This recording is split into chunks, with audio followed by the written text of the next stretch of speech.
Okay, so when I was first injured, we had a two-story house, and we had to sell that immediately. It just didn't work. So while I was still in rehab, we sold that house and we moved temporarily to what I thought would be about 6 months into a condo, and it turned out to be 3 years. But the condo was great because what it provided was it was pretty much completely accessible. It had you had an elevator, you had a heated garage, underground parking, security downstairs, all that kind of stuff. And a big thing also was you had a lot of people, so if there was an issue, we felt safe because we were around a lot of people. So it was a good thing.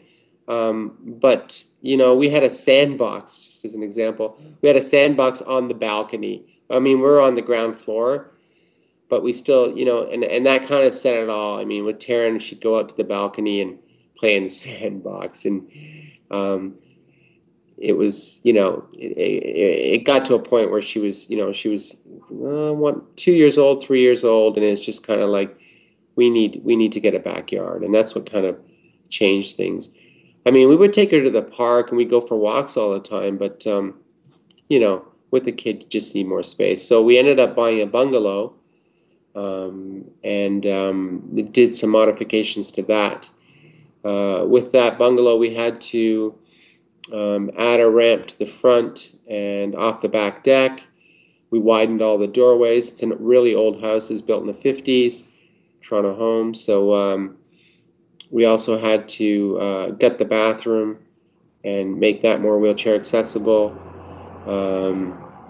There's some issues. I mean, it's been great. We've been there over 5 years, so it's been really great. But there are a couple issues that can't be changed without a lot of money, and it just doesn't make sense.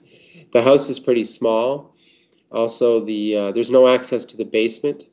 I have been down there, but I have to take Taryn's Hannah Montana mattress, which is inflatable, and slide down the stairs, which is really fun, and then bum walk all the way back up. So it's a real challenge to get down there. So that doesn't happen very often. And the other issue is the garage. It's a one-car garage, but it's really narrow, and I'm not able to park my car in the garage and open the door wide enough to get my chair in and out, independently. So I have to leave the car out in the driveway, and when it rains and snows, that's not a good thing. You get soaked. So that's something that would be great, to have a 1.5 car garage or 2 car garage, so that you're able to drive in the garage and get easy access into the house without getting, snowed or rained on. And the other ideal thing would be to have a door from the garage directly into the house, again, because of the same weather issues.